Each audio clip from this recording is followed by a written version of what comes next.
청소부로 변장해 예비 며느리의 인성을 보기로 한 재벌 시어머니가 며느리에게 물벼락을 맞게 되고 이후 그녀에게 인생의 참교육을 시키는 이야기입니다. 영상 시청하시기 이전에 구독과 좋아요 부탁드립니다. 저희에게 큰 힘이 됩니다.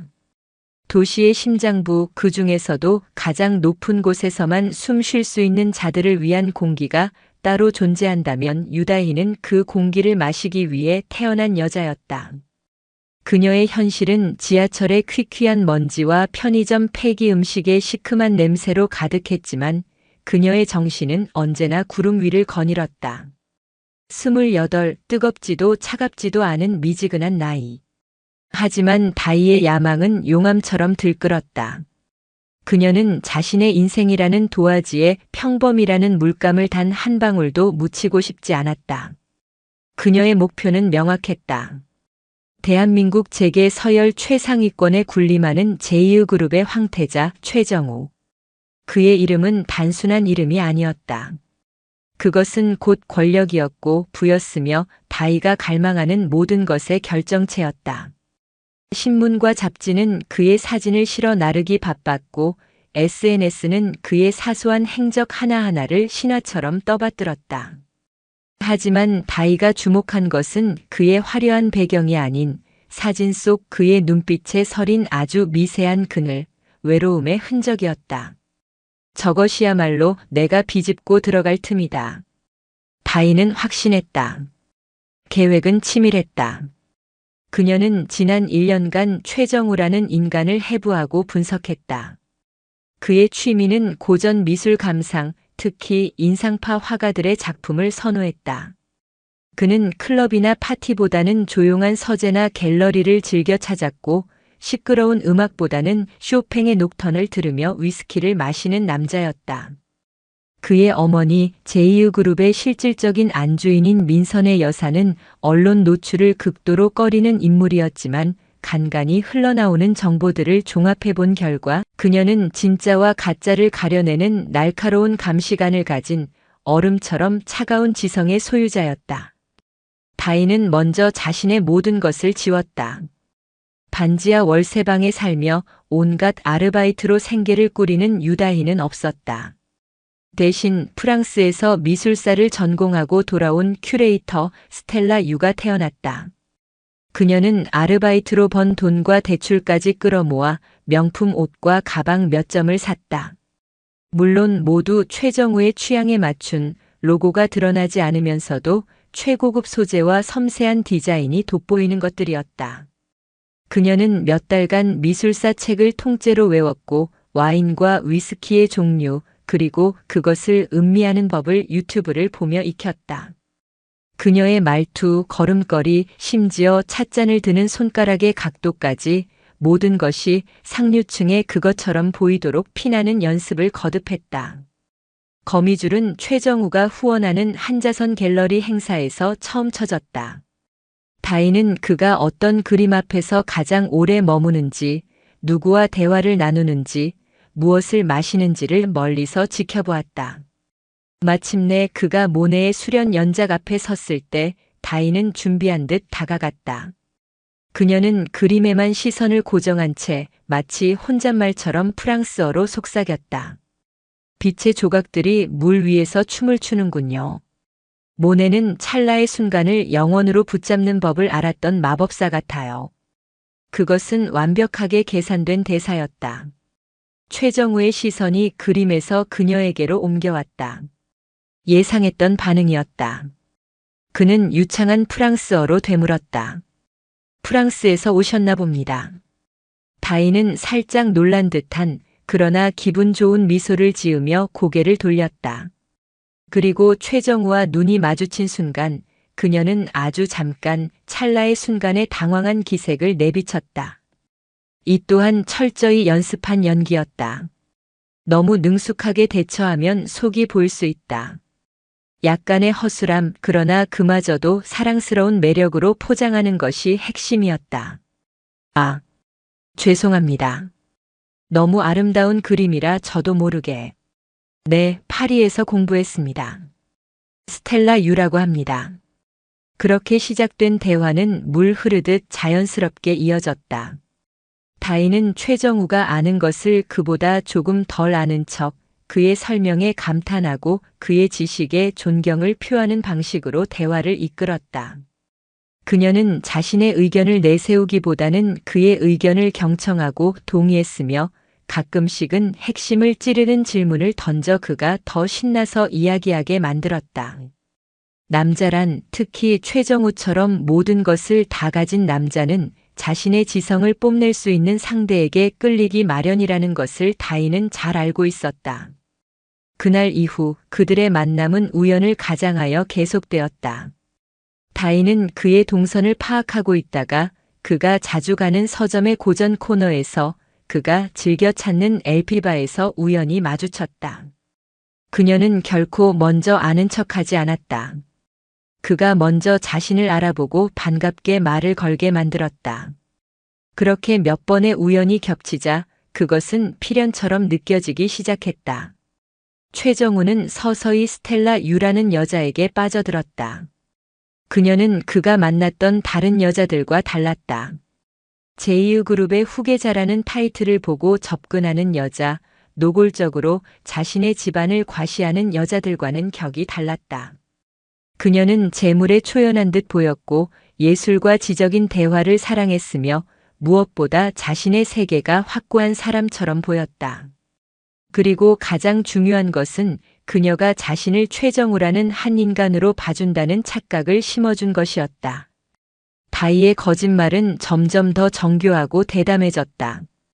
그녀는 존재하지 않는 무역업자 아버지를 만들었고 자상하지만 병약한 어머니를 창조했다.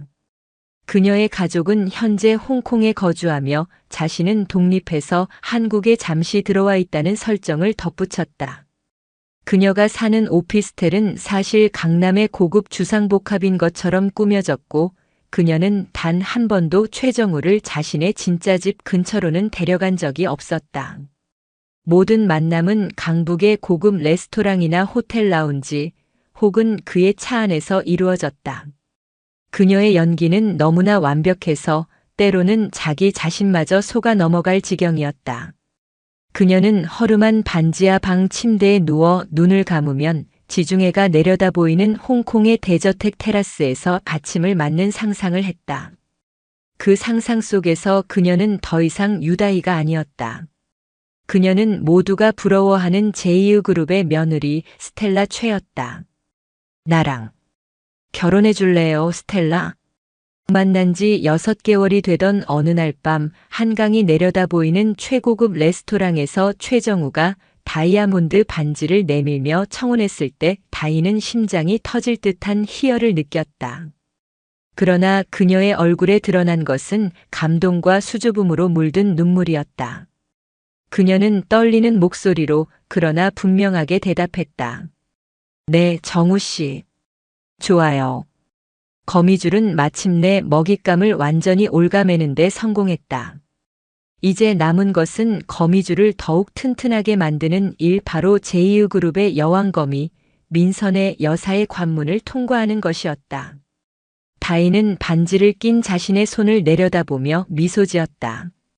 진짜 전쟁은 지금부터였다. 그녀는 이 위험한 게임의 승자가 될 자신이 있었다. 그녀의 인생에 패배란 없었다. 적어도 아직까지는. 최정우와의 결혼 승낙은 유다희에게 있어 1차 목표 달성이었을 뿐 결코 최종 승리가 아니었다. 그녀는 이 게임의 최종 보스가 누구인지 정확히 알고 있었다.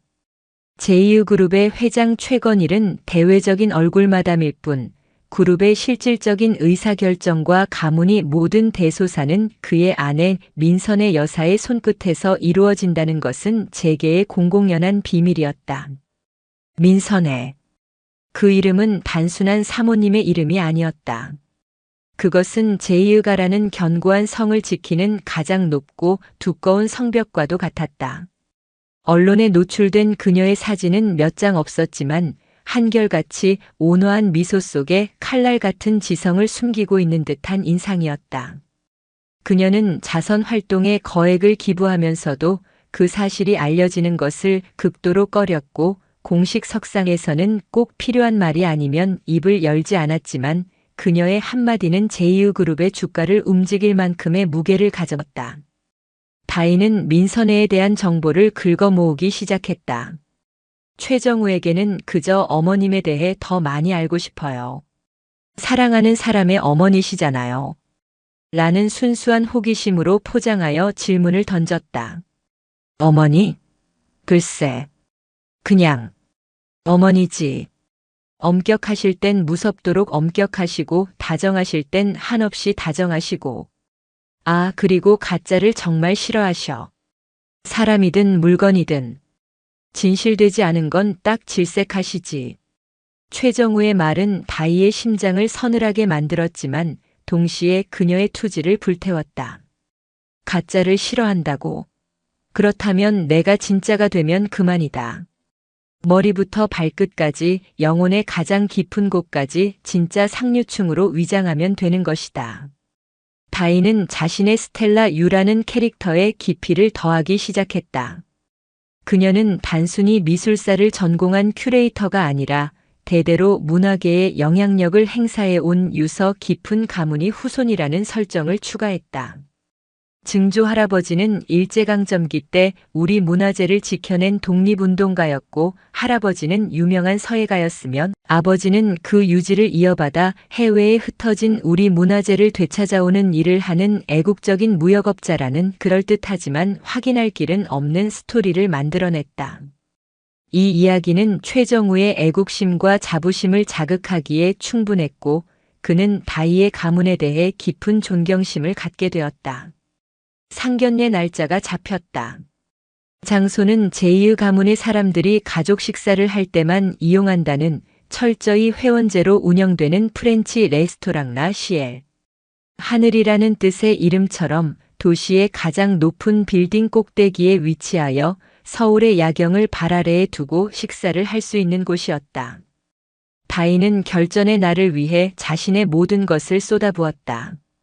그녀는 대출받은 돈에 남은 잔액과 적금을 깨서 민선의 여사가 선호하는 것으로 알려진 디자이너의 컬렉션 중 가장 단정하면서도 고급스러운 실크 원피스를 구입했다.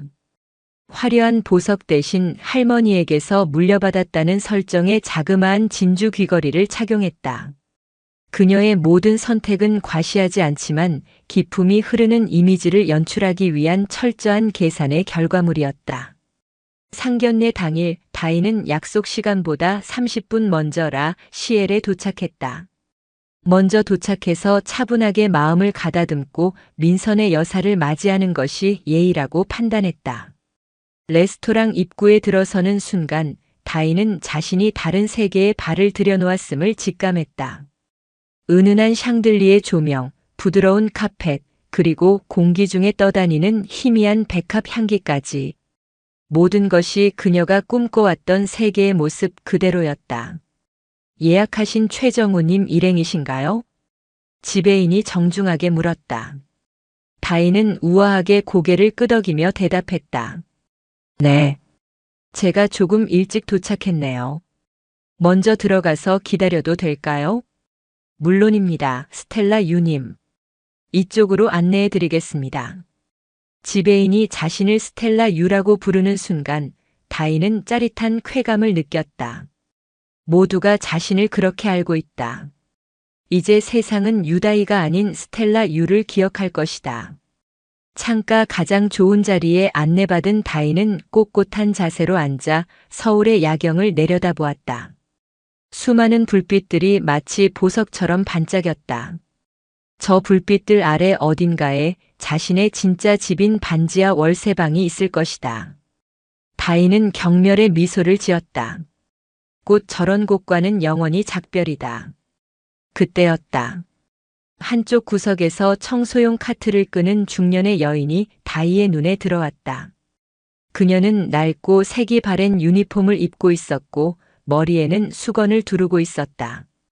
고된 노동에 지친 듯한 얼굴, 주름진 손으로 묵묵히 바닥을 닦고 있는 모습이 다희의 심기를 건드렸다. 저런 사람과 같은 공간에서 숨을 쉬어야 한다니. 다희는 노골적으로 인상을 찌푸렸다. 완벽한 저녁을 망치는 불청객처럼 느껴졌다. 그녀는 일부러 웨이터를 불렀다. 저기요. 식사하는 공간인데 저렇게 청소하시는 분이 돌아다니는 건 좀 그렇지 않나요? 보기에도 좋지 않고 먼지도 날릴 것 같은데요. 다이의 목소리는 크지 않았지만 얼음장처럼 차가웠다. 웨이터는 당황한 기색을 감추지 못하고 허리를 숙였다. 죄송합니다, 손님. 곧 마무리하도록 하겠습니다. 웨이터는 청소부에게 다가가 귓속말을 했다. 청소부는 다이 쪽을 한번 힐끗 쳐다보더니 말없이 카트를 끌고 구석으로 사라졌다. 다이는 그 모습을 보며 만족스러운 미소를 지었다. 이것이 바로 권력의 맛이었다.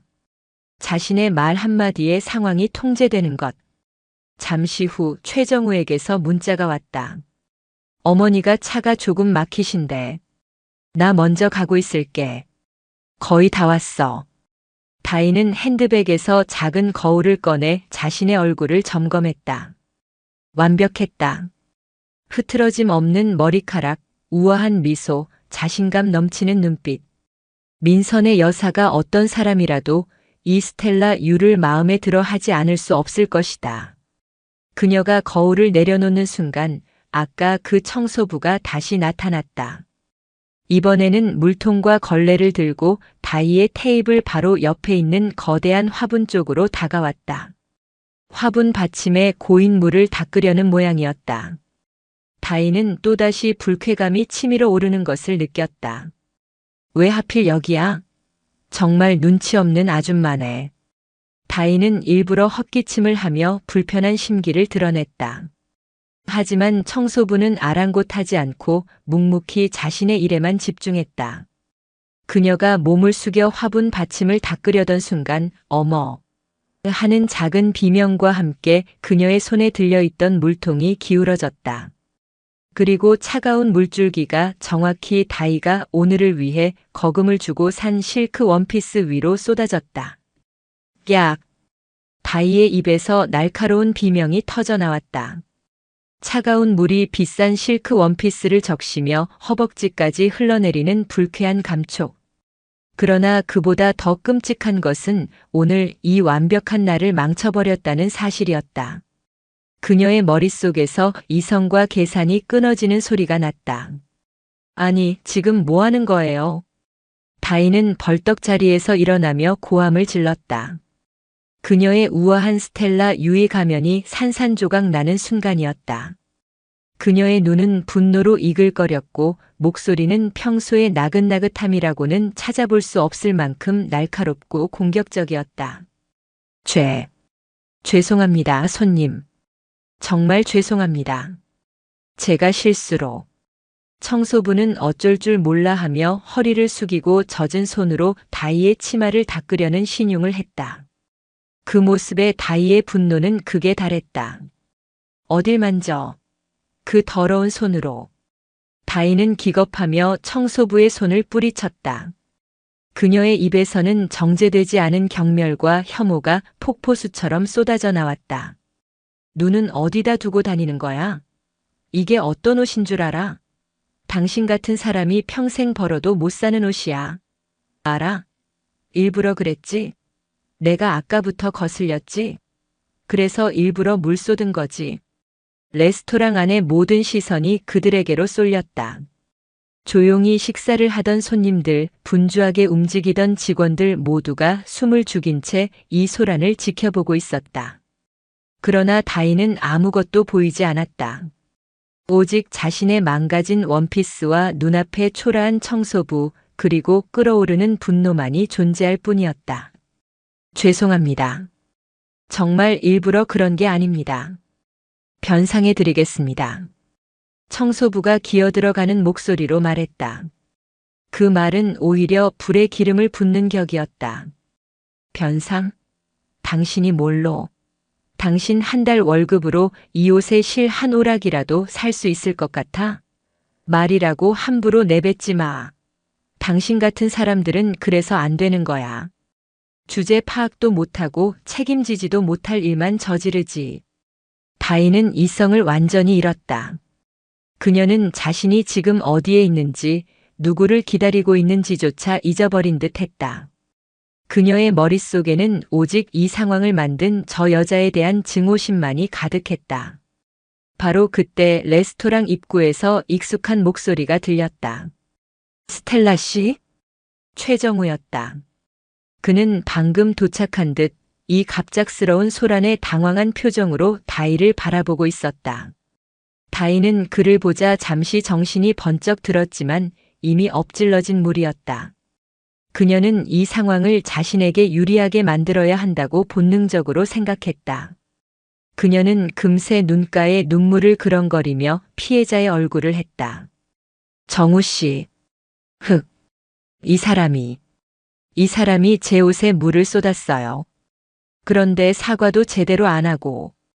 최정우는 다희와 청소부를 번갈아 보며 상황을 파악하려 애썼다. 그는 곤란한 표정으로 청소부에게 말했다. 아주머니, 어떻게 된 일인지는 모르겠지만 일단 사과부터 하시는 게 좋겠습니다. 청소부는 아무 말 없이 고개만 푹 숙이고 있었다. 그 침묵이 다희를 더욱 미치게 만들었다. 사과? 사과로 끝날 일이 아니에요, 정우 씨. 이 여자는 지금 나를 그리고 정우 씨를 모욕한 거라고요. 우리가 어떤 사람인 줄 알고 감히 이런 짓을. 다희의 말이 채 끝나기도 전에 청소부가 천천히 고개를 들었다. 그녀는 머리에 두르고 있던 수건을 벗었다. 그러자 고된 노동에 찌든 청소부의 얼굴은 온데간데 없고 단정하게 쪽진 머리와 형형한 눈빛을 가진 기품 있는 중년 여성의 얼굴이 드러났다. 다희는 순간 숨을 멈췄다. 어디선가 본 듯한 얼굴이었다. 잡지에서 신문 기사에서 스치듯 보았던 청소부 아니 민선의 여사가 입을 열었다. 그녀의 목소리는 차분했지만 그 안에는 천둥과도 같은 무게가 실려 있었다. 그래, 내가 어떤 사람인지, 우리가 어떤 사람인지 참 궁금하구나. 최정우의 얼굴이 새하얗게 질렸다. 어머니? 어머니라는 단어가 다희의 뇌리를 강타했다. 세상의 모든 소리가 사라지고 오직 그 단어만이 귓가에서 윙윙거렸다. 심장이 바닥으로 곤두박질 치는 것 같았다. 눈앞의 현실이 믿기지 않았다. 저 초라한 행색의 청소부가 제2그룹의 안주인 민선혜라고. 민선혜는 아들에게는 눈길도 주지 않은 채 오직 다희만을 뚫어지게 바라보았다. 그녀의 눈빛은 더 이상 온화하지 않았다. 마치 예리한 칼날이 되어 다희의 거짓된 껍질을 한꺼풀씩 벗겨내는 듯 했다. 내 아들이 사람 보는 눈이 어둡다는 건 익히 알고 있었지만 이 정도일 줄은 몰랐구나. 그녀는 다희의 머리부터 발끝까지를 천천히 훑어보았다. 마치 가치를 감정하는 감정사처럼. 그 옷, 이번 시즌 신상이더구나. 내 디자이너 친구가 VVIP들에게만 먼저 선보인 작품이지. 그걸 구해 입을 정도면 보통 집안은 아닐 거라 생각했다. 할아버지가 유명한 서예가에 아버지는 나라를 위해 헌신하는 애국자라고. 참으로 대단한 가문이야. 민선혜의 입에서 나오는 모든 말은 비수가 되어 다희의 심장에 박혔다. 그녀가 최정우에게 했던 모든 거짓말들이 이제 그녀를 옥죄는 밧줄이 되어 돌아오고 있었다. 그런데 그런 대단한 가문에서 자란 영애가 고작 옷에 물 좀 튀었다고 평생 벌어도 그 옷값을 못 갚을 사람에게 더러운 손이라느니 주제 파악도 못한다느니 그런 끔찍한 말을 내뱉는 교양을 가르치던가. 다희는 아무 말도 할 수 없었다. 입술이 바싹 마르고 다리가 후들거려 서 있기조차 힘들었다. 그녀의 완벽했던 세계에 거대한 균열이 가기 시작했다. 그리고 그 균열의 틈새로 유다희라는 초라한 현실이 비집고 들어오고 있었다. 민선혜는 차갑게 말을 이었다. 사람의 진짜 가치는 자신보다 약한 사람을 대하는 태도에서 나오는 법이다. 내가 입은 그 비싼 옷이나 내가 외운 미술사 지식 따위가 너의 가치를 증명해 주는 게 아니란 말이다. 그녀는 옆에 서서 사색이 된 아들 최정우를 돌아보았다. 정우야, 똑똑히 보아라. 이게 바로 내가 사랑한다던 여자의 본 모습이다. 화려한 포장지를 벗겨내니 그 안에 남은 것은 시커먼 탐욕과 이기심뿐이구나. 민선애의 마지막 말은 사형 선고와도 같았다. 다인은 그 자리에 주저앉고 말았다. 레스토랑의 화려한 조명이 그녀의 머리 위에서 아득하게 부서져 내리고 있었다. 그녀가 공들여 쌓아 올린 신기루의 성이 소리 없이 무너져 내리는 순간이었다. 세상의 모든 소음이 증발했다. 제2그룹의 안주인 민선애. 그녀의 입에서 나온 어머니라는 단어는 소리 없는 폭탄이 되어 유다희의 고막을 찢고 뇌수를 흔들고 심장을 꿰뚫었다. 레스토랑 라 시엘의 화려한 샹들리에 불빛은 수만 개의 유리 파편이 되어 쏟아져 내리는 듯 했고 창밖의 아름다운 야경은 비웃음처럼 일렁였다. 다인은 바닥에 주저앉은 채 멍하니 민선애를 올려다보았다. 낡고 색바랜 청소부 유니폼은 그대로였지만 그 옷은 더 이상 초라해 보이지 않았다. 오히려 그것은 모든 위장과 허식을 벗어던진 절대자의 오만한 자신감처럼 느껴졌다. 머리에 둘렀던 수건을 벗어 던진 그녀의 얼굴, 단정하게 정돈된 머리카락, 상대를 꿰뚫어 보는 듯한 형형한 눈빛. 저것이 진짜 민선애였다. 자신이 그토록 넘고 싶었던, 그러나 감히 상상조차 할 수 없었던 견고한 성벽 그 자체였다. 주변의 공기가 무겁게 가라앉았다. 조금 전까지 다이의 고함 소리와 청소부의 변명 소리로 솟아냈던 공간은 이제 숨막히는 침묵만이 감돌았다. 식사를 하던 다른 손님들은 포크를 내려놓은 채 이 믿을 수 없는 현실 드라마의 결말을 숨죽여 지켜보고 있었다. 그들의 시선은 이제 동정이 아니었다. 그것은 경멸이었고 조롱이었으며 한낱 사기꾼의 비참한 최후를 목격하는 자의 잔인한 호기심이었다. 어머니 이게 어떻게? 최정우의 목소리는 물에 젖은 솜처럼 힘없이 터져나왔다. 그는 창백하게 질린 얼굴로 자신의 어머니와 바닥에 주저앉은 다이를 번갈아 보았다. 그의 머릿속은 혼돈 그 자체였다. 사랑했던 여자 스텔라 유. 재벌가의 딸은 아니었지만 그 누구보다 순수하고 지적이며 영혼이 맑다고 믿었던 여자. 그녀가 방금 저 청소부에게 자신의 어머니에게 퍼부었던 끔찍한 말들이 메아리처럼 귓가를 맴돌았다. 더러운 손, 주제 파악도 못하는, 평생 벌어도 못 사는 옷. 그 모든 단어들이 비수가 되어 그의 심장에 박혔다. 민선애는 아들에게 차가운 시선을 던졌다. 일어나라 정우야.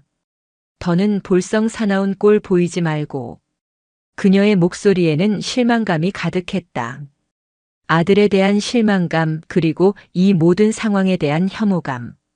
최정우는 어머니의 말에 자석처럼 이끌려 망연자실한 표정으로 굳어있던 몸을 움직였다. 그는 다이에게 단 한 번의 시선도 주지 않았다. 아니, 줄 수가 없었다. 그녀를 보는 것 자체가 자신의 어리석음을 인정하는 꼴이었기 때문이다. 민선애는 레스토랑 지배인을 향해 고개를 돌렸다. 그녀의 목소리는 다시 얼음처럼 차갑고 위험 있는 안주인의 그것으로 돌아와 있었다. 오늘 식사는 취소해야겠군요. 그리고 여기 계신 다른 손님들의 식사 비용은 모두 제가 계산하겠습니다. 불미스러운 일로 식사를 방해해서 죄송합니다. 지배인은 90도로 허리를 숙이며 감히 고개도 들지 못했다. 민선애는 마지막으로 바닥에 무너져 있는 다이에게 시선을 주었다. 그 눈빛에는 일말의 동정심도 없었다. 마치 길바닥에 벌레를 보는 듯한 차가운 무관심이었다. 그 옷, 우리 제2그룹 법무팀에서 배상 절차를 진행할 테니 영수증을 보내도록 해라. 내가 그토록 소중히 여기는 것이니 값을 치러주는 게 도리겠지. 그 말은 다이에게 마지막 남은 자존심까지 갈기갈기 찢어버리는 가장 잔인한 모욕이었다. 그녀는 고개를 들 수 없었다. 눈물이 쏟아져 나왔지만 그것은 슬픔의 눈물이 아니었다. 굴욕과 분노 그리고 처절한 패배감에 뒤섞인 독의 눈물이었다. 민선애는 더 이상 아무 말 없이 돌아섰다. 최정우는 영혼이 빠져나간 사람처럼 어머니의 뒤를 따라 걸었다. 레스토랑을 나서는 그의 넓은 어깨가 오늘따라 유난히 초라하고 왜소해 보였다. 두 사람이 사라지자 멈춰있던 세상이 다시 움직이기 시작했다. 손님들은 이제 노골적으로 수군거리기 시작했다. 그들의 목소리는 다이의 귀에 날카로운 바늘이 되어 박혔다. 세상에, 저 여자 사기꾼이었나 봐. 제2그룹 며느리 될 뻔한 거네. 간도 크지. 그러게 사람 본성은 저럴 때 나온다더니. 꼴 좋다. 명품으로 휘감으면 뭐해, 속은 걸레인데. 다이는 귀를 막고 싶었다. 이 자리에서 당장 사라지고 싶었다. 그녀는 비틀거리며 자리에서 일어났다. 젖은 실크 원피스가 축축하고 차갑게 몸에 감겨왔다. 한때 그녀의 가장 강력한 무기였던 그 옷은 이제 그녀의 수치를 증명하는 족쇄가 되어버렸다. 그녀는 가방을 챙겨 들고 도망치듯 레스토랑을 빠져나왔다. 아무도 그녀를 붙잡지 않았다. 모두가 그녀의 비참한 퇴장을 묵묵히 그러나 즐겁게 관람하고 있었다.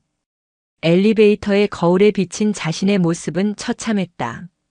완벽하게 세팅했던 머리는 헝클어져 있었고 공들여 했던 화장은 눈물로 범벅이 되어 있었다. 무엇보다도 희망과 야망으로 반짝이던 그녀의 눈빛은 이제 텅 비어 있었다. 빌딩 밖으로 나오자 차가운 밤 공기가 그녀의 뺨을 때렸다. 조금 전까지 발 아래에 두고 감상하던 도시의 불빛은 이제 그녀를 비웃으며 저 높은 곳에서 반짝이고 있었다. 그녀는 택시를 잡을 생각도 하지 못했다. 그저 정처 없이 걸었다. 화려한 강남의 거리를 지나 익숙한 동네로 향하는 버스에 몸을 실었다.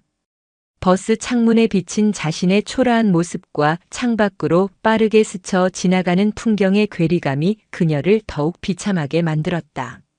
마침내 그녀의 진짜 집 반지하 월세방에 도착했다. 문을 열자 퀴퀴한 곰팡이 냄새가 코를 찔렀다. 불을 켜자 좁고 어두운 방의 풍경이 한눈에 들어왔다. 한쪽 구석에 쌓여있는 아르바이트 전단지, 컵라면 용기, 그리고 벽에 붙여놓은 최정우의 잡지 사진대. 다이는 그 자리에 스르르 주저앉았다. 그리고 그 순간 그녀의 안에서 무언가 다른 것이 끓어오르기 시작했다. 그것은 슬픔이나 후회가 아니었다. 지독한 분노였다. 감히 나를 속여? 민선애의 얼굴이 떠올랐다. 청소부 행세를 하며 자신을 시험하고 가장 비참한 방식으로 자신을 나락으로 떨어뜨린 그 여자. 내가 뭔데 나를 판단해? 내가 처음부터 재벌로 태어난 게 무슨 대단한 벼슬이야? 나도 너처럼 태어났다면 너보다 더 우아하고 고상하게 살 수 있었어. 그녀는 최정우를 증오했다. 자신의 연기에 감쪽같이 속아 넘어갔다가 어머니의 말 한마디에 꽁무니를 빼는 그 비겁한 남자를 증오했다. 그리고 마지막으로 자기 자신을 증오했다. 조금만 더 참았더라면 그깟 물 좀 튀었다고 이성을 잃지만 않았더라면. 그 청소부가 누구든 간에 스텔라 유의 가면을 끝까지 벗지 않았더라면. 모든 것이 완벽할 수 있었다. 다이는 벽에 붙어있던 최정우의 사진을 거칠게 뜯어냈다. 그리고 갈기갈기 찢어버렸다. 끝난 게 아니야. 절대로 이대로 끝나지 않아. 그녀의 눈빛이 다시 도끼를 품기 시작했다. 무너진 무대 위에서 그녀는 복수를 다짐하고 있었다. 자신이 잃어버린 모든 것, 아니 그 이상을 되찾아오겠다고. 제2의 가문 전체를 자신의 발 아래에 무릎 꿇리겠다고. 텅 빈 반지하 방에서 유다희의 지옥이 다시 시작되고 있었다. 패배의 맛은 썼다. 굴욕의 기억은 밤마다 악몽이 되어 유다희를 찾아왔다. 라시엘에서의 그날 이후 그녀의 시간은 멈춰버렸다. 아니, 거꾸로 흘러 스텔라 유가 되기 이전의 비참한 시절로 되돌아갔다. 그녀는 며칠 동안 곰팡내 나는 반지하 방에서 한 발짝도 나가지 않았다. 먹지도 씻지도 않고 그저 멍하니 천장의 거미줄만 바라보았다. 그녀의 핸드폰은 침묵했다. 최정우에게서 단 한 통의 연락도 오지 않았다. 다희는 미친 사람처럼 핸드폰을 붙들고 있었다. 처음에는 애원했다. 정우 씨, 제발 전화 좀 받아요. 이건 오해예요. 어머님이 꾸민 함정이라고요. 나는 정말 당신을 사랑했어요. 수십 통의 메시지를 보냈지만 1이라는 숫자는 사라지지 않았다. 그녀의 메시지는 읽히지도 않은 채 허공으로 흩어졌다. 애원은 분노로 바뀌었다. 그래, 당신도 똑같은 속물이야. 어머니가 시키는 대로 하는 마마보이. 내 사랑을 짓밟은 걸 후회하게 될 거야. 협박 섞인 문자를 보내도 상황은 달라지지 않았다. 그는 그녀의 번호를 차단해버린 것 같았다. 절망의 끝에서 다희는 마지막 발악을 시작했다. 그녀는 자신이 스텔라 유였을 때의 기억을 필사적으로 끌어모았다. 그녀의 목소리, 말투, 표정. 그녀는 샤워를 하고 남은 화장품으로 공들여 화장을 했다. 그리고 대출금의 마지막 남은 돈으로 산 아직 라벨도 떼지 않은 또 다른 명품 원피스를 꺼내 입었다. 아직 끝나지 않았다고 자신에게는 최정우의 마음을 되돌릴 힘이 있다고 스스로를 세뇌했다. 그녀는 무작정 제2그룹 본사 빌딩으로 향했다. 거대한 유리와 강철로 이루어진 건물은 마치 그녀의 실패를 비웃는 거대한 묘비처럼 보였다. 다희는 당당하게 로비로 들어섰다. 하지만 안내데스크 직원의 눈빛은 차가웠다. 누구를 찾아오셨습니까? 최정우 상무님과 약속이 있습니다. 스텔라 유라고 전해주십시오. 다희는 최대한 침착하고 오만한 스텔라의 목소리를 냈다.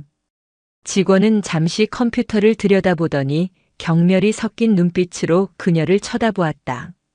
약속 명단에 없으십니다. 돌아가 주십시오.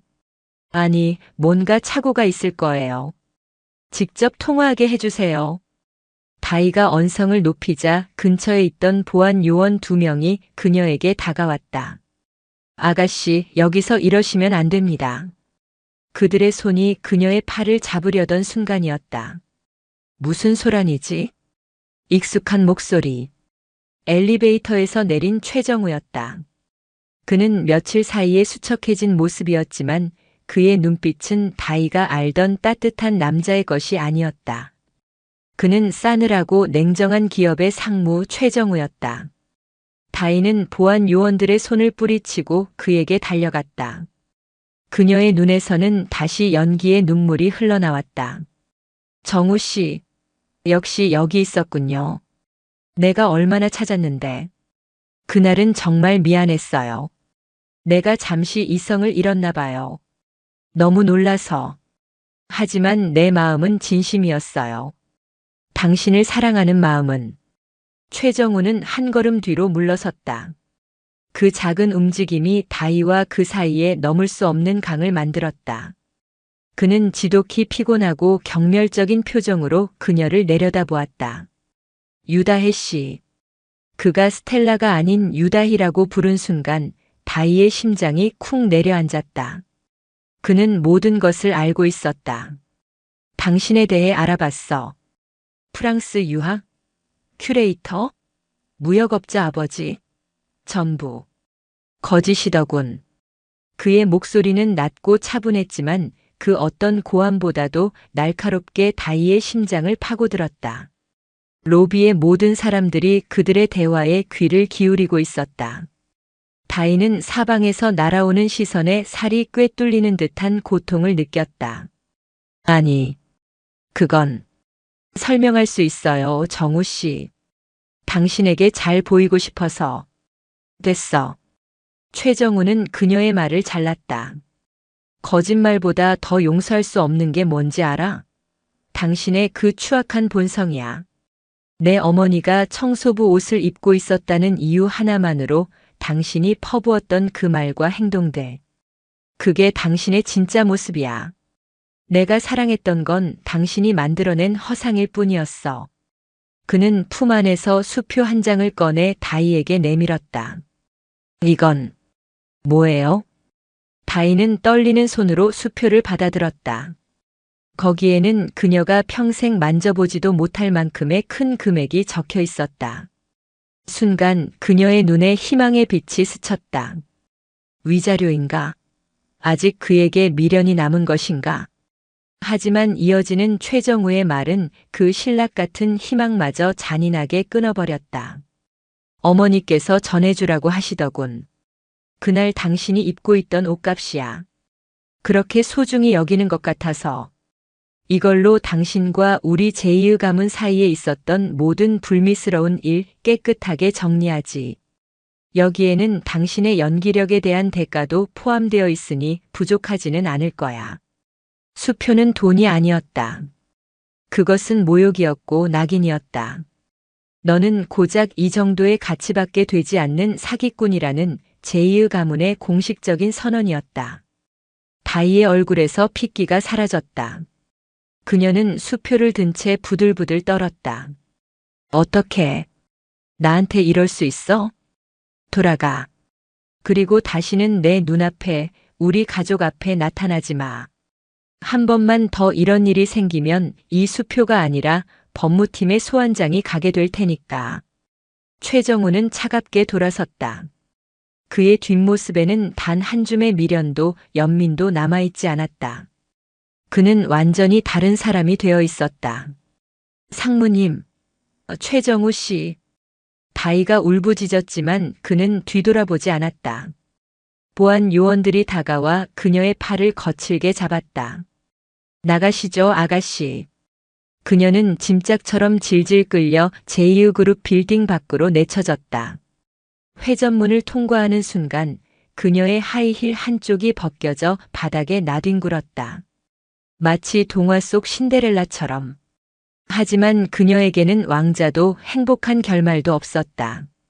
오직 차가운 아스팔트 바닥과 행인들의 무심한 시선, 그리고 손에 들린 모욕의 증거인 수표 한 장만이 남았을 뿐이었다.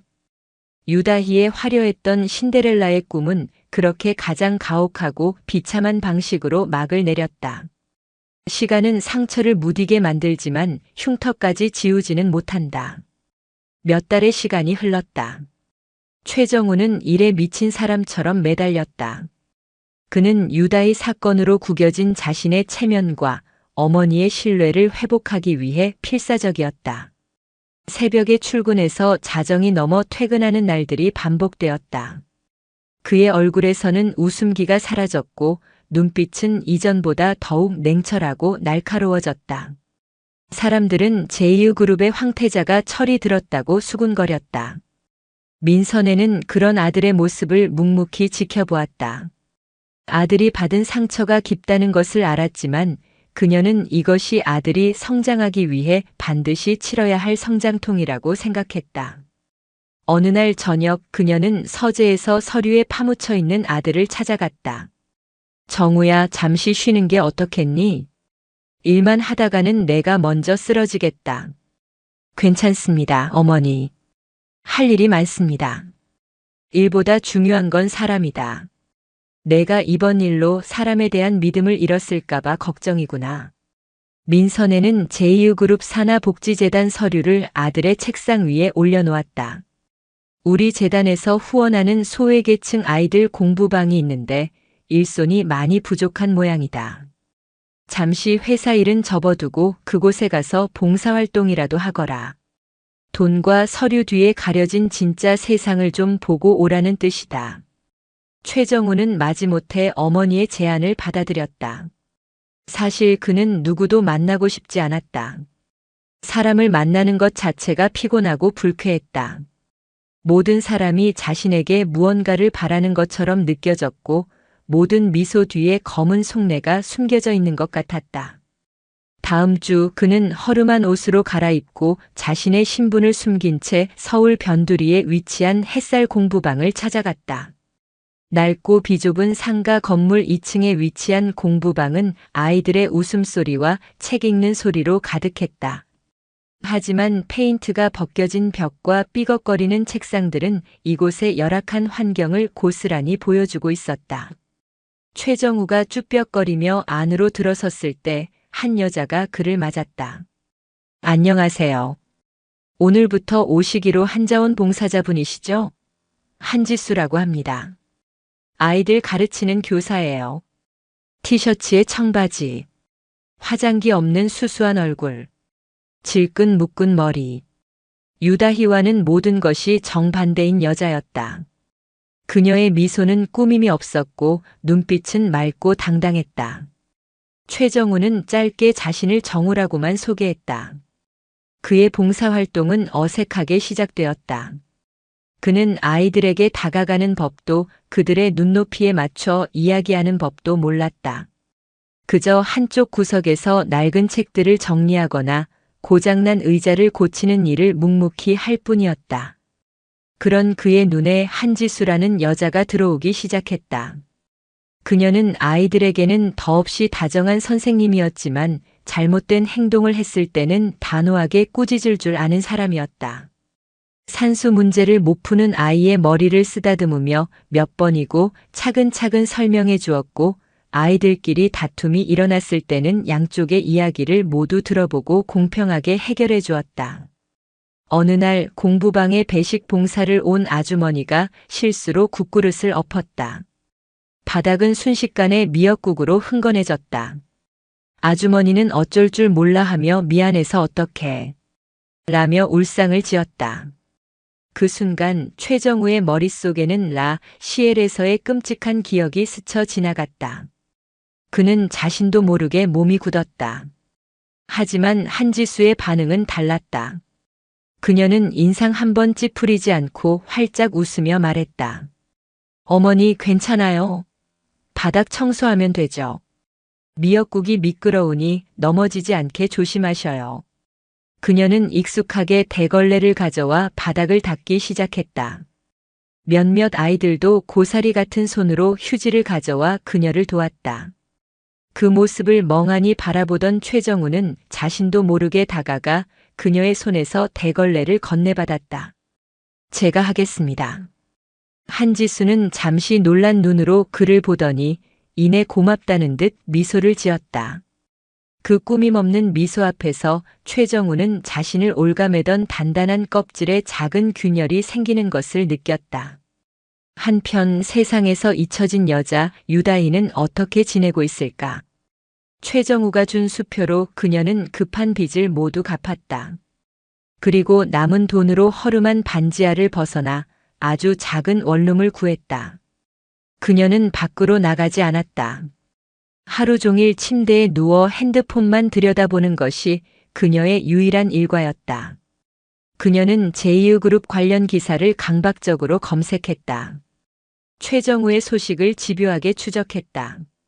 그러던 어느 날 그녀의 눈에 작은 인터넷 기사 하나가 들어왔다. 제2그룹 복지재단 블로그에 올라온 게시물이었다. 햇살 공부방에 찾아온 새로운 천사 정우님을 소개합니다. 게시물에는 여러 장의 사진이 있었다. 허름한 옷을 입고 아이들과 함께 책을 읽는 최정우, 페인트 칠을 하는 최정우, 그리고 아이들과 함께 환하게 웃고 있는 최정우. 그가 자신에게는 단 한 번도 보여준 적 없는 진심에서 우러나온 편안한 미소였다. 그리고 그의 옆에는 늘 한 여자가 함께 있었다. 티셔츠에 청바지 차림의 수수한 여자. 한지수였다. 두 사람은 나란히 서서 아이들을 바라보고 있었고 그 모습은 이상하게도 잘 어울렸다. 유다희의 손가락이 사진을 확대했다. 최정우의 미소, 그리고 그가 바라보는 한지수의 옆모습. 다희의 텅 비어있던 눈동자에 어둡고 질척한 감정이 고이기 시작했다. 그것은 패배감이나 슬픔이 아니었다. 자신의 자리를 빼앗아간 존재에 대한 지독한 질투, 그리고 모든 것을 망쳐버리겠다는 파괴적인 증오였다. 감히 내 것을 내가? 어두운 원룸방 핸드폰 불빛만이 유령처럼 그녀의 얼굴을 비추고 있었다. 그 얼굴 위로 뱀처럼 차갑고 악독한 미소가 천천히 번져갔다. 오래된 그림자가 새로운 빛을 집어삼키기 위해 조용히 움직이기 시작하고 있었다. 시간은 유다이에게서 많은 것을 앗아갔지만 단 하나 증오만큼은 더욱 선명하고 날카롭게 벼려주었다. 최정우에게 내팽개쳐진 후 몇 달간 그녀는 복수라는 단어만을 연료 삼아 살았다. 손에 쥔 모욕의 수표는 그녀의 생명줄이자 복수의 실탄이었다. 그녀는 더 이상 스텔라 유가 아니었다. 화려한 신기루는 무너졌고 이제 그녀는 그림자 속에서 움직이는 실체, 독사가 되어야 했다. 가장 먼저 그녀는 자신의 흔적을 지웠다. 길었던 머리를 어깨선에 맞춰 싹둑 잘랐고 화려했던 옷들을 모두 버리고 눈에 띄지 않는 무채색의 옷들로 옷장을 채웠다. 말투와 표정에서 오만함을 지우고 주눅든 듯 순종적인 인상을 연기했다. 유다희는 죽고 세상에 없는 사람 박소영으로 다시 태어났다. 그녀는 최정우가 준 돈의 일부를 떼어 햇살 공부방에서 몇 블록 떨어진 작은 카페에 아르바이트 자리를 구했다. 가장 가까운 곳에서 가장 눈에 띄지 않게. 그것이 그녀의 첫 번째 원칙이었다. 카페의 창가 자리는 그녀의 관측소였다. 매일 오후 그녀는 라테를 만들고 컵을 닦으며 한지수라는 여자를 관찰했다. 아이들의 손을 잡고 공부방으로 향하는 모습, 장을 봐서 낑낑대며 걸어가는 모습, 그리고 일주일에 두세 번 봉사활동을 하러 오는 최정우와 만나는 모습까지. 유다희는 그들의 모든 순간을 눈에 새겼다. 함께 웃고 함께 고민하고 가끔은 사소한 일로 투닥거리는 그들의 모습. 최정우가 한지수를 바라보는 눈빛은 과거 자신을 바라보던 그것과는 차원이 달랐다. 그 눈에는 욕망이나 호기심이 아닌 깊은 신뢰와 편안함이 담겨 있었다. 유다희는 깨달았다. 자신이 최정우에게 주지 못했던, 아니, 애초에 가질 수조차 없었던 것을 한지수는 너무나 쉽게 가지고 있었다. 진정성. 그 깨달음은 유다희의 증오를 더욱 시커멓게 불태웠다.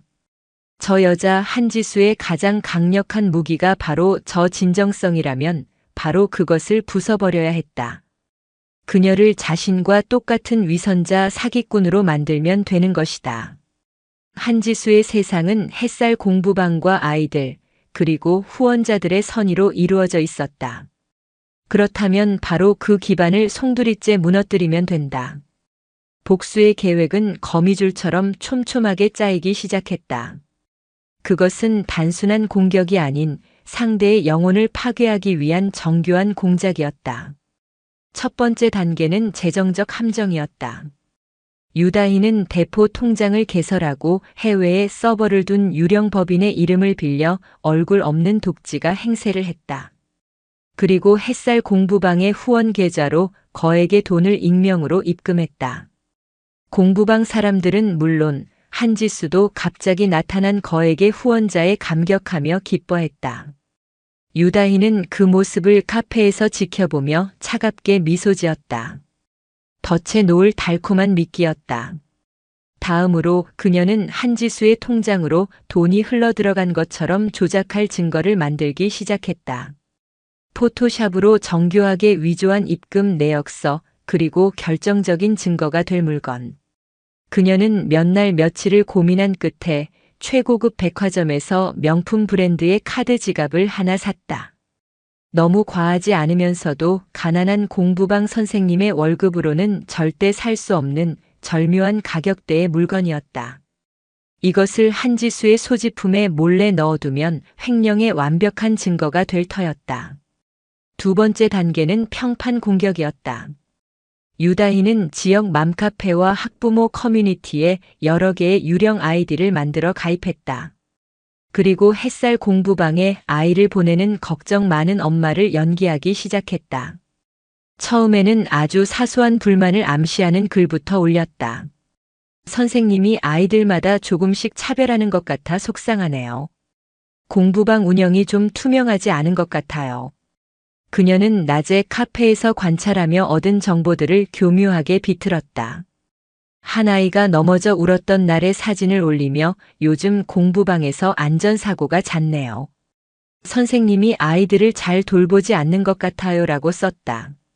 한지수가 몸이 아픈 아이를 일찍 귀가시킨 날에는 촌지를 바라는 걸까요?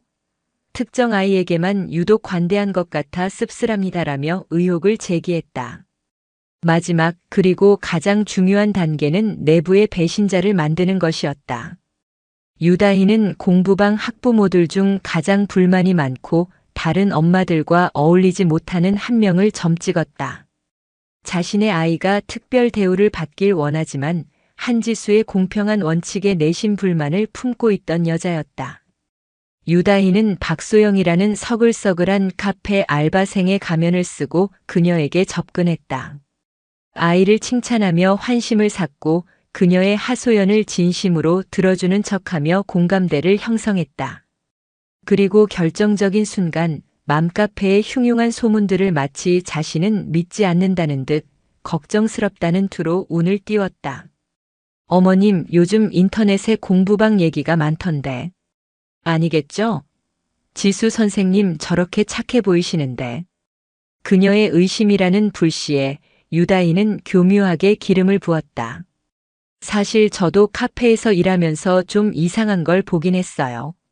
지수 선생님이 가끔 비싼 쇼핑백을 들고 다니시는 것 같기도 하고. 얼마 전에 어떤 분이 그러시는데 후원금이 제대로 쓰이는지 모르겠다고. 여자는 점차 유다희의 말에 동조하기 시작했고 자신의 의심을 확신으로 바꿔나갔다. 유다희의 가장 강력한 꼭두각시가 만들어지는 순간이었다. 모든 준비는 끝났다. 이제 거미줄을 흔들어 먹잇감이 스스로 올가매지게 만들 차례였다. 유다희는 맘카페에 마지막 글을 올렸다. 햇살 공부방 후원금 횡령 의혹, 진실은 무엇일까요? 그녀는 익명의 거액 기부 사실을 언급하며 최근 한지수 선생님의 씀씀이가 커진 것 같다는 의혹을 제기했다. 아이들에게 쓰여야 할 소중한 돈이 선생님의 명품 지갑으로 둔갑한 것은 아닐까요? 라는 자극적인 문장으로 글을 마무리했다. 글은 순식간에 수십 개의 댓글과 함께 핫게시물로 떠올랐다. 한지수의 완벽했던 세계에 유다희가 파놓은 첫 번째 균열이 선명하게 새겨지고 있었다. 카페 카운터 뒤에 서서 핸드폰 화면을 보던 유다희의 입가에 희미한 미소가 번졌다. 이제 막 시작된 비극의 서막이었다. 거액의 익명 기부금은 햇살 공부방의 가뭄의 단비와도 같았다. 한지수는 들뜬 마음을 감추지 못했다. 그녀는 아이들과 함께 동그랗게 모여 앉아 이 소중한 돈을 어디에 쓸지 의논했다. 컴퓨터를 새로 사요. 책이 더 많았으면 좋겠어요. 우리 동물원에 놀러 가요. 아이들의 초롱초롱한 눈망울을 보며 지수는 이 세상의 모든 것을 다 가진 듯 행복했다. 최정우 역시 진심으로 기뻐했다. 그는 한지수와 함께 낡은 컴퓨터와 책들을 대신할 새 물품 목록을 만들고 주말에는 함께 발품을 팔며 가장 좋은 조건의 가게를 알아보았다. 그 과정에서 두 사람의 관계는 더욱 단단해졌다. 함께 땀 흘리고 함께 웃으며 공동의 목표를 향해 나아가는 과정은 최정우에게 이전에 느껴보지 못했던 종류의 충만감을 안겨주었다. 유다희와의 관계가 화려하지만 텅 빈 껍데기였다면 한지수와의 관계는 소박하지만 속이 꽉 찬 열매와도 같았다. 하지만 그 평화는 오래가지 않았다. 유다희가 쳐놓은 거짓의 그물이 서서히 그들을 향해 조여오고 있었다. 맘카페에서 시작된 소문은 걷잡을 수 없이 퍼져나갔다. 처음에는 몇몇의 의심이었던 것이 유다희가 조종하는 유령 아이디들과 그녀에게 선동된 내부 배신자의 가세로 인해 점차 확실한 정황으로 둔갑했다. 한지수 선생 후원금으로 명품 쇼핑, 두 얼굴의 위선자 아이들을 돈벌이 수단으로 같은 자극적인 제목의 글들이 지역 커뮤니티를 도배했다. 한지수는 뒤늦게 그 소문들을 접했다. 그녀는 충격에 휩싸였다. 하늘이 무너지는 것 같았다. 그녀는 밤을 새워 해명글을 썼다. 익명의 기부금은 아직 통장에 그대로 있으며 아이들을 위해 어떻게 사용할지 계획 중이라고, 자신은 절대 그런 부정한 짓을 할 사람이 아니라고 눈물로 호소했다. 하지만 그녀의 진심은 조롱의 대상이 될 뿐이었다. 유다희의 유령 아이디들은 증거도 없이 말로만 해명하면 누가 믿나? 궁지에 몰리니 감성팔이 하는 것 좀 보소라며 그녀를 몰아붙였다. 상황은 걷잡을 수 없이 악화되었다. 학부모들의 문의 전화가 빗발쳤고 몇몇은 아이를 공부방에 보내지 않겠다고 통보해왔다.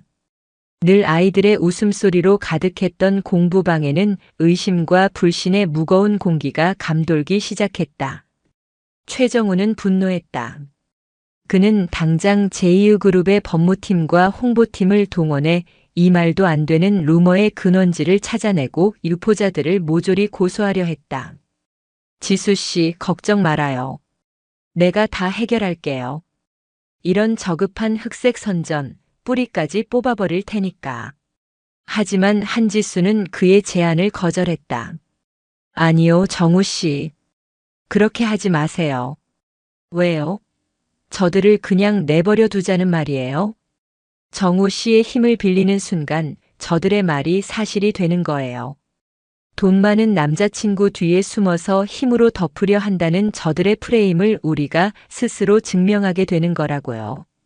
저는 그렇게 싸우고 싶지 않아요. 진실은 언젠가 밝혀질 거예요.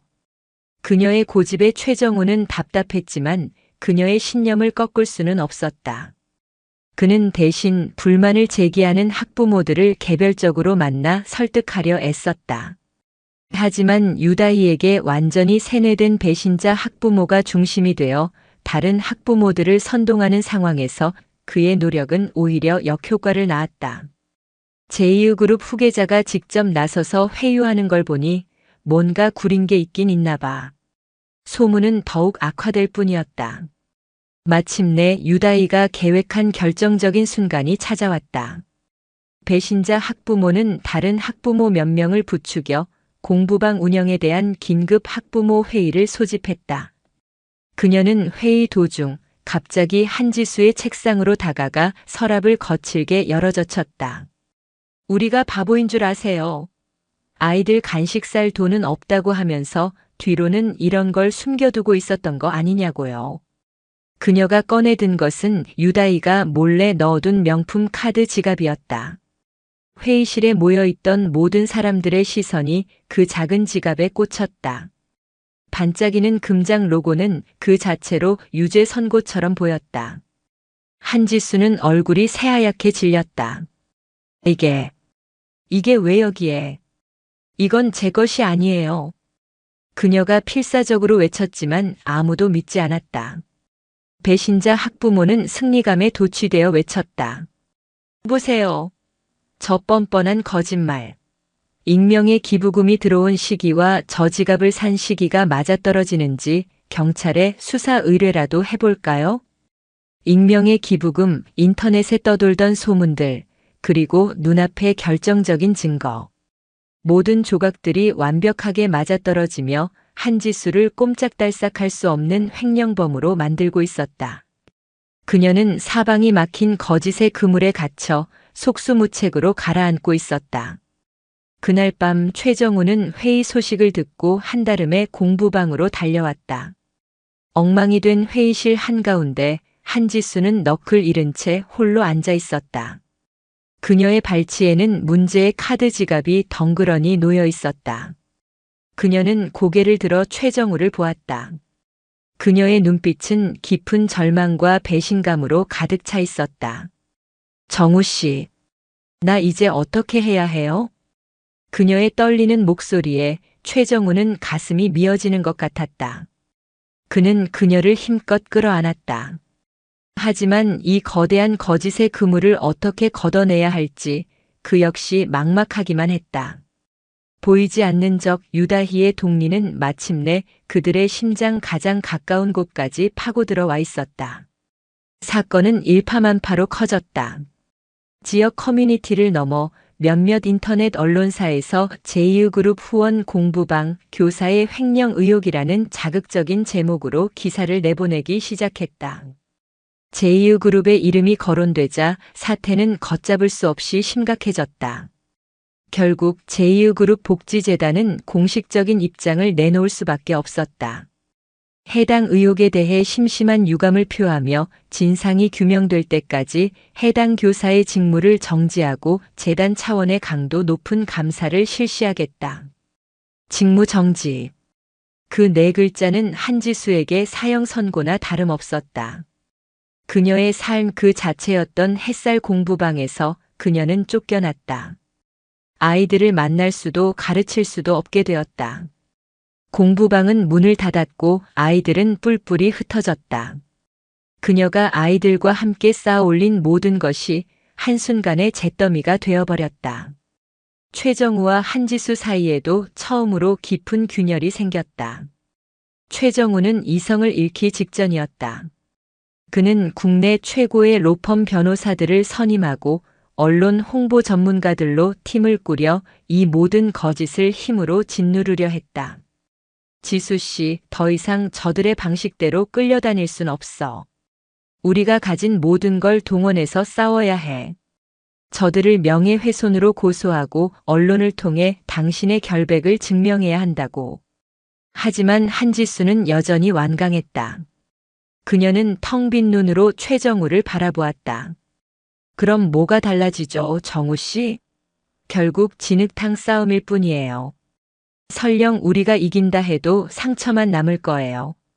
아이들에게 그리고 우리에게도. 그럼 어떡하자는 거야? 이렇게 모든 걸 잃고 횡령범이라는 누명을 쓴 채로 살자는 말이야? 나는 그냥 진실이 밝혀지길 바랄 뿐이에요. 정우 씨의 돈과 권력이 아니라 나의 진심이 이기길 바라는 거라고요. 두 사람의 가치관이 정면으로 충돌했다. 최정우는 그녀의 순수함이 답답했고 한지수는 그의 방식이 폭력적으로 느껴졌다. 사랑하기에 서로를 위하는 마음이었지만 그 방식의 차이가 두 사람 사이에 보이지 않는 벽을 만들었다. 그들은 처음으로 서로에게 상처를 주는 말을 쏟아냈고 냉랭한 침묵 속에서 각자의 고통 속으로 침잠했다. 한편 이 모든 것을 제2의 가문의 성벽 안에서 지켜보고 있던 민선혜의 눈빛은 날카롭게 빛나고 있었다. 그녀는 처음부터 이 사건이 석연치 않다고 생각했다.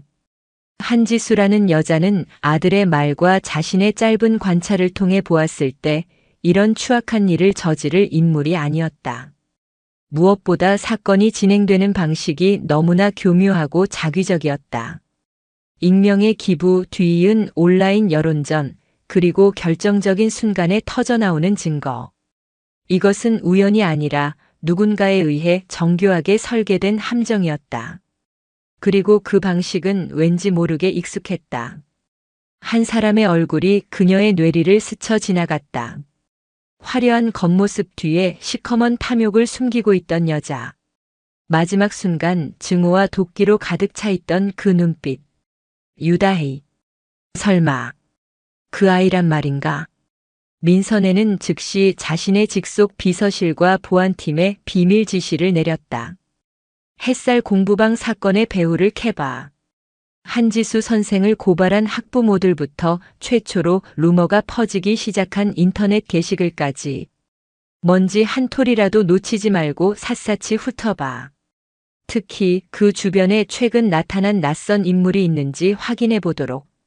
민선혜의 지시는 절대적이었다.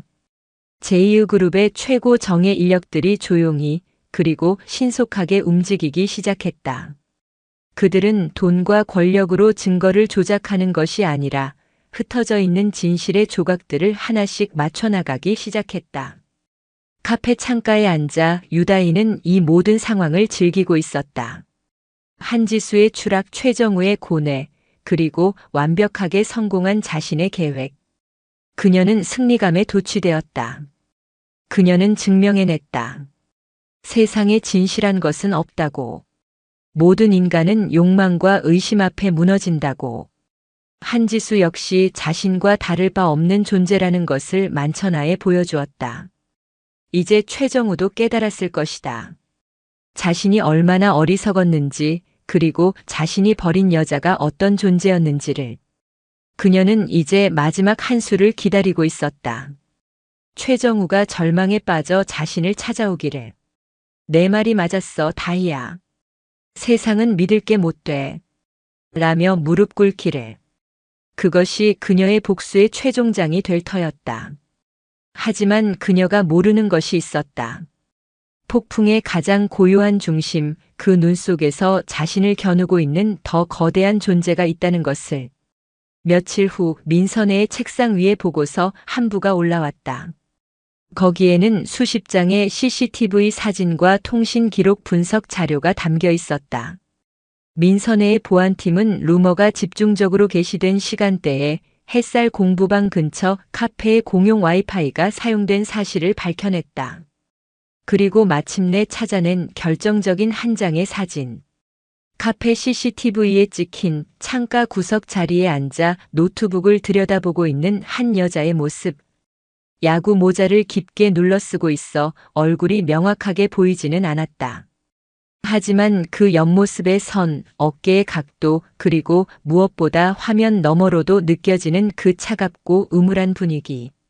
민선혜는 사진을 든 채 눈을 가늘게 떴다. 찾았다. 그녀의 목소리는 나지막했지만 그 안에는 폭풍을 예고하는 서늘한 기운이 감돌고 있었다. 사냥꾼은 이제 자신이 사냥당하고 있다는 사실조차 모른 채 마지막 축배를 들 준비를 하고 있었다. 폭풍은 이제 막 그 눈을 뜨려 하고 있었다. 사냥꾼은 자신이 먹잇감의 목줄을 쥐고 있다고 확신할 때 가장 방심하는 법이다. 유다희는 매일 아침 한지수의 추락과 최정우의 고뇌가 담긴 기사들을 스크랩하며 하루를 시작했다. 그것은 그녀에게 승리의 전리품이자 지독한 공허함을 채워주는 유일한 양식이었다. 그녀는 최정우가 무너져 내릴 시간, 자신에게 돌아와 애원할 그 순간만을 기다리며 카페 창가 자리를 지켰다. 하지만 그녀가 기다리던 소식은 다른 곳에서 먼저 들려왔다. 민선혜는 아들 최정우를 자신의 서재로 불렀다. 그녀의 책상 위에는 유다희의 행적이 담긴 보고서가 놓여 있었다. 정우야. 민선혜는 보고서를 아들에게 내밀었다. 최정우는 굳은 얼굴로 서류를 넘겼다. 카페 CCTV 속 익숙한 옆모습, 조작된 입금 내역의 원본, 맘카페의 여론을 조작한 IP 추적 결과. 모든 증거가 한 사람 유다희를 가리키고 있었다. 최정우의 눈빛이 분노로 이글거렸다. 그는 당장이라도 달려가 유다희의 멱살을 잡고 싶었다. 제가 가서. 아니다. 민선혜는 그의 말을 잘랐다. 그녀의 목소리는 얼음장처럼 차가웠다. 분노는 이성을 마비시키는 가장 어리석은 감정이다. 저 아이는 지금 내가 그렇게 나오길 기다리고 있을 거다. 동등한 위치에서 진흙탕 싸움을 벌이길 원하겠지. 하지만 우리는 그렇게 싸우지 않는다. 그녀는 아들의 눈을 똑바로 바라보았다. 사자는 쥐를 잡을 때 발톱을 세우지 않는다. 그저 발로 가볍게 짓누를 뿐이지. 너는 이제부터 내가 시키는 대로 해야 한다. 이것은 내가 시작한 일이니 내 손으로 매듭을 지어야 해. 이것이 한지수 씨에게 내가 할 수 있는 유일한 속죄다. 민선혜의 계획은 잔인할 정도로 정교했다. 그것은 유다희가 사용했던 방식 그대로 그녀에게 돌려주는 것이었다. 가장 달콤한 희망의 순간에 가장 깊은 절망의 나락으로 떨어뜨리는 것. 며칠 후 언론을 통해 최정우와 한지수의 결별설이 흘러나왔다. 제2그룹 관계자의 입을 빌린 듯한 기사에는 이번 사태로 인해 두 사람의 신뢰 관계에 큰 금이 갔으며 관계를 정리하기로 합의했다는 내용이 담겨 있었다. 그리고 최정우는 자신의 SNS에 의미심장한 글을 남겼다. 진실이라고 믿었던 모든 것이 거짓일 때 사람은 무엇을 붙잡아야 하는가? 유다희는 그 글을 보고 환호성을 질렀다. 드디어 올 것이 왔다. 최정우는 한지수에게 완전히 속았다고 믿고 있으며 자신을 그리워하고 있었다. 그녀는 마지막 한 수 활용점정을 찍을 준비를 했다. 그녀는 박소영의 가면을 벗고 다시 스텔라 유와 비슷한, 그러나 조금 더 차분하고 성숙한 이미지의 모습으로 자신을 꾸몄다. 그리고 최정우가 혼자 있고 싶을 때 자주 찾는다는 호텔 라운지, 바에 대한 정보를 입수했다. 그녀는 그곳에서 우연히 그와 마주칠 계획이었다. 약속된 날 밤 유다희는 우아한 블랙 원피스 차림으로 호텔 라운지에 들어섰다. 예상대로 최정우는 창가 구석 자리에 혼자 앉아 위스키를 마시고 있었다. 그의 모습은 상심에 빠진 남자의 그것, 바로 유다희가 원하던 모습 그대로였다. 그녀는 천천히 그에게 다가갔다. 정우 씨, 오랜만이네요. 최정우는 고개를 들어 그녀를 보았다. 그의 눈빛은 놀라움과 괴로움, 그리고 희미한 반가움이 뒤섞인 복잡한 감정을 담고 있었다. 완벽한 연기였다. 다혜 씨, 어떻게 여기에?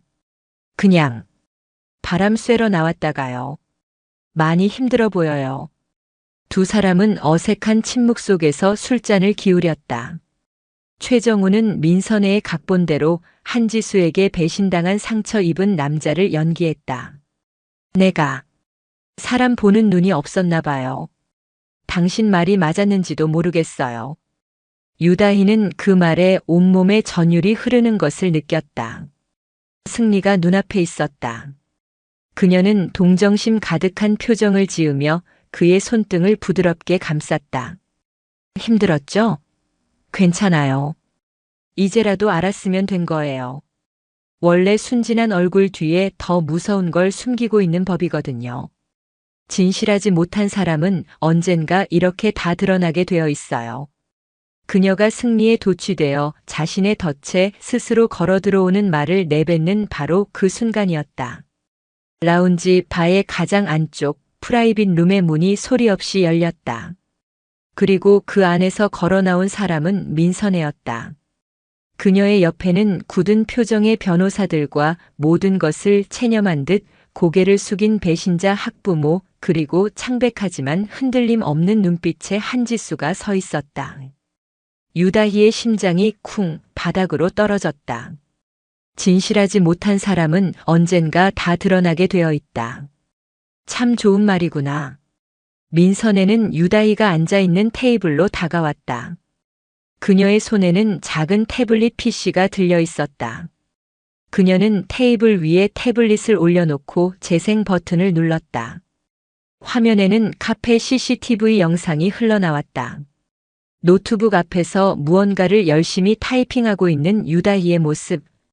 다음 화면은 그녀가 맘카페에 올렸던 글들과 그 글이 작성된 IP 주소가 카페의 공용 와이파이 주소와 일치한다는 분석 자료였다. 이어서 그녀가 대포 통장을 통해 햇살 공부방에 돈을 입금한 금융거래 내역, 그리고 그 돈의 출처가 최정우가 그녀에게 주었던 바로 그 수표라는 증거까지. 마지막으로 민선혜는 테이블 위에 놓인 작은 녹음기를 가리켰다. 그리고 방금 내 입으로 내뱉은 그 말들이 내가 이 모든 일의 배후라는 걸 증명하는 마지막 증거가 되겠지. 유다희의 얼굴에서 핏기가 완전히 사라졌다.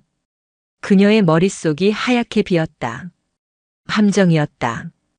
처음부터 끝까지 자신을 잡기 위해 파놓은 거대한 함정.